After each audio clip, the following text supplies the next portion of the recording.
Welcome to Our Girl Relationships.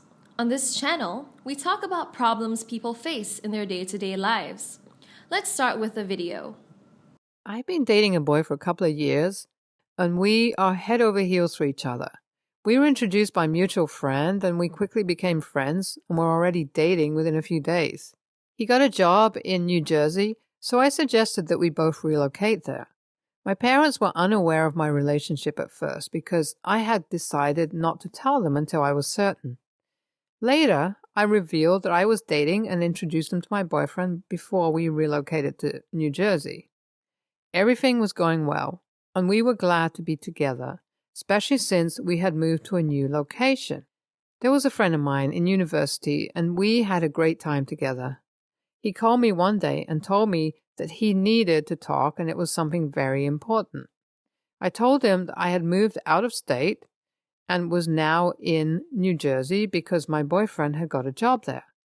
He told me that he would fly on a weekend to talk to me as he could not wait for me to return. I asked him if everything was all right, and he told me that everything was all right and he just needed my help. My friend arrived after a couple of weeks and I went to receive him. I invited him to stay with us, but he told me that he wanted to stay in a hotel. I told him that he could get fresh and then could come to our apartment and talk to me. My friend came to see me in the evening. My boyfriend was still not home, but he knew my friend was coming over. I made some coffee and my friend started by saying that he had joined his dad's office as his dad had forced him to because he had been wasting his time. He went on and said that his dad had told him to get married and settle down if he wanted his inheritance and the business. He also told me that his dad had said that he would not even give him a penny if he didn't fulfill the condition. I laughed and asked him if he was here to look for a girl, to which he replied that he was not at all interested in getting married and only wanted someone for a sort of contract marriage. I told him that no one was going to agree with him. That was when he told me that he wanted me to marry him so that he could get his dad's property and then I could divorce him. I was shocked and told him that it was not going to happen. He told me that he would pay me for it and I could decide the amount. I was numb and couldn't think straight. I kept pondering over the matter the whole night, but did not inform my boyfriend of the situation. It took me a couple of days, and then I thought that there was no harm in it. My friend could be trusted, and in this way, we both would be benefiting. My friend had already flown back the next day. I talked to my boyfriend, and he was enraged. I told him that it was not a big deal, and we could discuss it. I kept on insisting for a couple of days and managed to get his agreement. I called my friend and told him that I was coming back to carry out the plan. Me, my boyfriend, and my friend had discussed everything, and we had even signed the contract. The amount was also decided, and it was far more than we had imagined. My boyfriend flew back as he had to go to his office while we made our parents meet. I had told my parents that I had broken up with my boyfriend as I realized we were not compatible. Our families already knew us and were very glad to know that we had decided to get married. We got married and everything was going well. A week passed and my parents called me to ask when I was free as they wanted to arrange a dinner for the newlywed couple. I asked my husband and he told me that he was busy and would not attend any dinners or parties as it would create difficulties for us. I told my parents that we were not free, but they were not convinced. My boyfriend came back, and my husband told me that I could go to dinner with my boyfriend. I was worried and asked what would I tell my parents, but he said that he would handle everything. My boyfriend and I went to my parents' house. They were surprised to see us and not my husband. My mom asked what was going on, and I said that my husband was busy and my ex wanted to see them. My parents did not seem convinced, but stopped asking questions. I know I have to explain to them, but I have no guts to do so. What should I do? My mom called me the next day and told me that I had to see her and explain what was going on. I told her that I would be seeing her in the evening and she said that she would wait. Her tone was stern and I was already scared. I went to see my mom and told her the whole story. I told her that my husband, who was my friend, had paid me to act as his wife because his dad was not ready to transfer his property to him otherwise. I also showed her a copy of our contract and told her that we had to keep up the drama for some time. My mom was furious and told me that we had played with their emotions. I had told her that it was no big deal and we could handle it well. She told me that I had already created a mess and now I should give up on everything and be with my husband. She also said that I should break up with my boyfriend as I had a lawful husband now. I told her that it wasn't going to happen as I considered my husband to be my friend and could never accept him as my husband. I also told her that it was just a contract and I had no power to change it now. My mom told me that she would talk to my husband and would deal with me later. I talked to my husband the next day and told him that he had created a mess. My mom wanted us to be together, and of course anyone from our families who would know about us would definitely tell us to be together and turn the contract into a real marriage. I told him that he had messed it up by not joining me at the dinner my parents had arranged. If we would have appeared to be together, no one would have asked us any questions. I told him that my mom was going to see him, and it was he who was going to convince her that we were not meant for each other. My mom arrived at my husband's office that noon and told him that she knew what was going on. Before my husband could explain anything, she told him that whatever was done had to be settled down now. She went on and said that we had mocked such a sacred relationship and now should accept each other as husband and wife. My husband managed to convince her that it was only a contract, and how could he drag me into this relationship while I was in love with someone else? He told her that the one who was going to get hurt the most was her own daughter, so she had to keep quiet and let it be. My mom still had concerns, but was a bit calmer. Everything was going all right, and we had to pretend for a few more days only as the legal proceedings had to be done. My boyfriend was in town, and we had decided to go out for lunch. We were out when one of my father-in-law's friends saw us together and reported to him. My father-in-law thought that I had been seeing another guy and told my husband that he had seen me with some guy and maybe I was with him just for his money. My husband and I argued for a good while as the things would only get messy and I was almost done. We went to see my father-in-law and explained to him that it was a friend of mine and we were just hanging out. My husband said that he knew that I was out with my friend, and so my father-in-law did not need to worry. We thought we would handle it when my father-in-law asked why we had not posted our wedding on our social media. I was stunned and could not come up with an answer, but my husband told him that he wanted to keep it private to avoid controversies, as I had been in a relationship with someone else recently. Just to mention that I had already archived the posts, which included my boyfriend, so I can say that we were saved for the day. Our contract ended, and it was a relief for both of us. I could not leave instantly after my husband had got the property, so we announced that I had landed a job and had to leave for New York. My father-in-law insisted that I stay and join their business, but I told him that I was great with my career.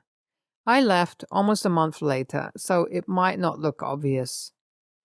We've decided to meet occasionally and pretend to be husband and wife for some time, and then my ex-husband is going to announce that I had left him for some other guy. We had to stay under constant fear of getting caught, and my mom told me several times to give up on it, because I had started it. It was me who had to end it.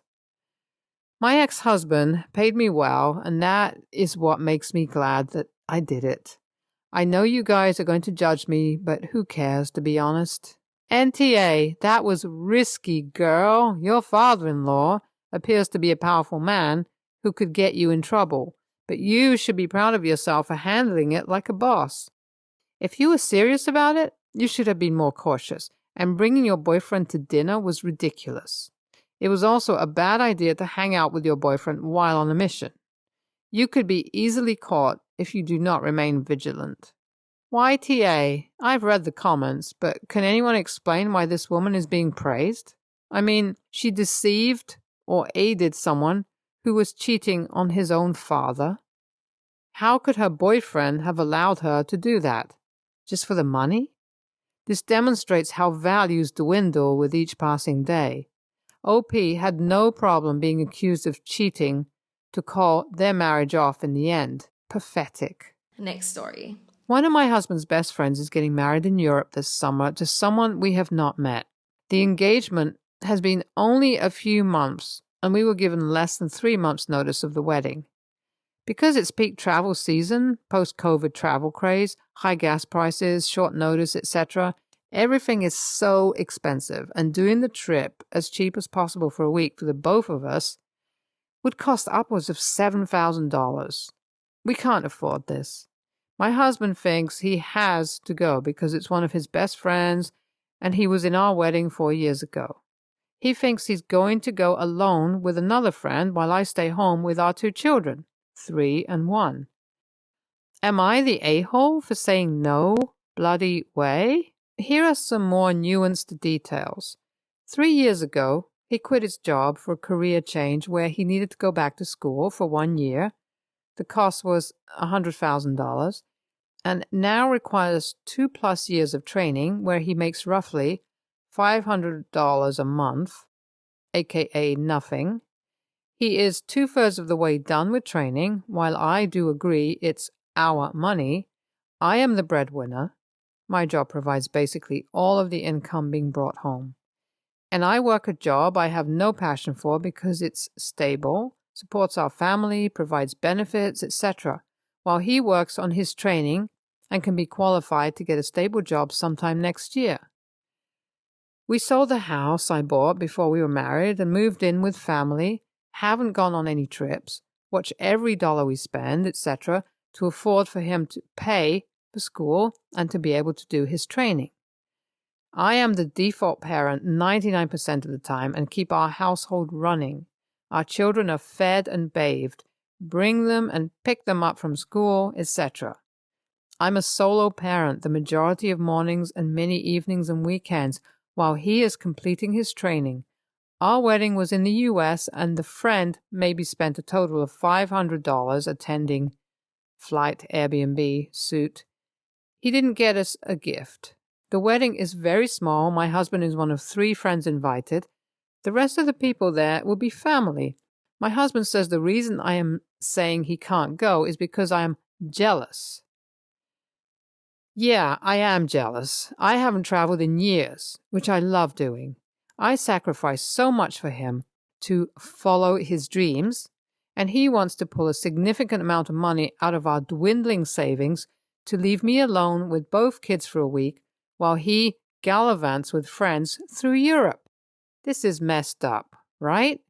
AITA? Who the hell does he expect to pay for this? That's really the only thing I see here that really makes a difference.